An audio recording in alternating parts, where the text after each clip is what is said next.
London mission. तो hello friends, कैसे हो आप सब लोग। उम्मीद करती हूँ सभी लोग अच्छे होंगे।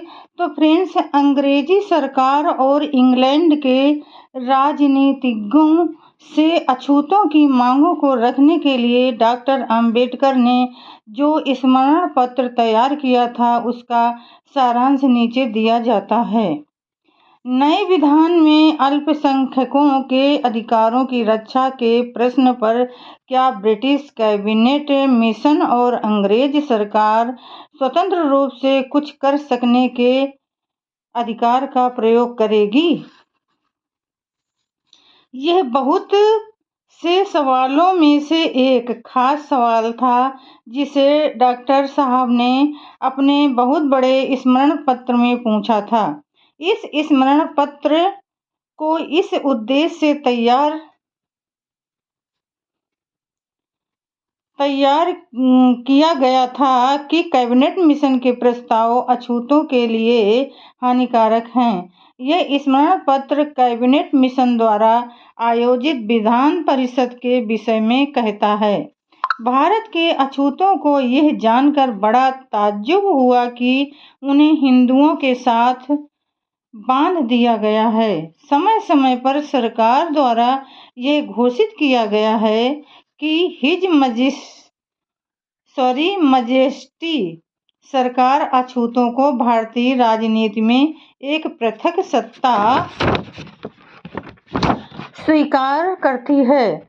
सरकार ने ये भी घोषित किया है कि अछूत जिस विधान को स्वीकार नहीं करेंगे, वो उन पर जबरदस्ती नहीं लाद दिया जाएगा। अछूतों की समझ में यह नहीं आता कि जहां कैबिनेट मिशन के मुसलमानों और सिखों को पृथक सत्ता मान लिया है, वहां अछूतों को पृथक सत्ता मानने से क्यों अस्वीकार किया गया।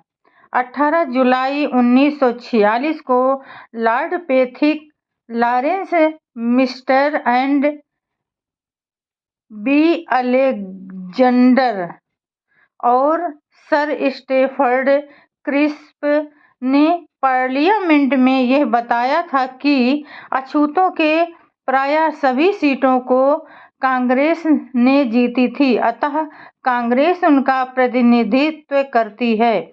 अछूतों को उन्होंने पृथक सत्ता क्यों नहीं स्वीकार किया, उसके लिए उनका यही बहाना था।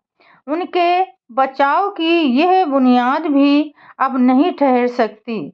यह तो सत्य है कि पिछले चुनाव में कांग्रेस ने अछूतों की काफ़ी सीटों पर कब्जा कर लिया, लेकिन इसके लिए हमारा जवाब यह है कि चुनाव नतीजे को हम कई कारणों से प्रतिनिधित्व की कसौटी नहीं मान सकते।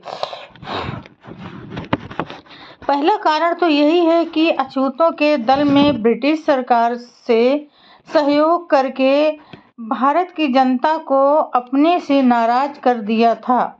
दूसरा कारण ये है कि आज़ाद हिंद फौज का मुकदमा ऐसे समय में हुआ जब भारत में चुनाव हो रहा था। इस मुकदमे में कांग्रेस बड़े फायदे में रही और दूसरी संस्थाएं उतनी ही कठिनाइयों में रहीं। इसके अलावा हमें यह क्यों मान लेना चाहिए कि कांग्रेस अछूतों का प्रतिनिधित्व नहीं करती? इसका एक और कारण है। वो कारण है कि अछूतों का जो आखिरी चुनाव होता है, उसमें हिंदुओं को भी वोट देने का अधिकार रहता है।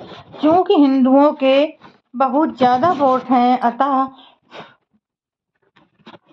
कांग्रेस के लिए तो ये बहुत ही सरल है कि वो अछूत सीट पर खड़े हुए अछूत उम्मीदवार को सफल बना दें। अछूतों के चुनाव में आखिरी चुनाव के पहले प्राइमरी चुनाव होता है। प्राइमरी चुनाव में केवल अछूत ही अछूत उम्मीदवार को वोट दे सकता है। प्राइमरी चुनाव में केवल अछूत ही अछूत उम्मीदवार को वोट दे सकता है।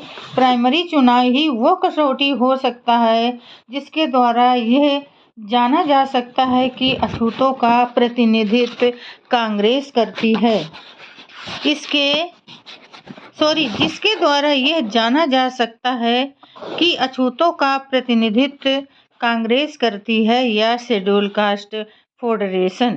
प्राइमरी चुनाव में हिंदुओं को वोट देने का कोई अधिकार नहीं है, अतः प्राइमरी चुनाव ही अछूतों की सच्ची भावनाओं का प्रदर्शन करता है। तो फ्रेंड्स, आज के लिए बस इतना ही। कल फिर मिलेंगे अगले नई वीडियो के साथ। तब तक के लिए फ्रेंड्स, जय भीम, नमो बुद्धाय।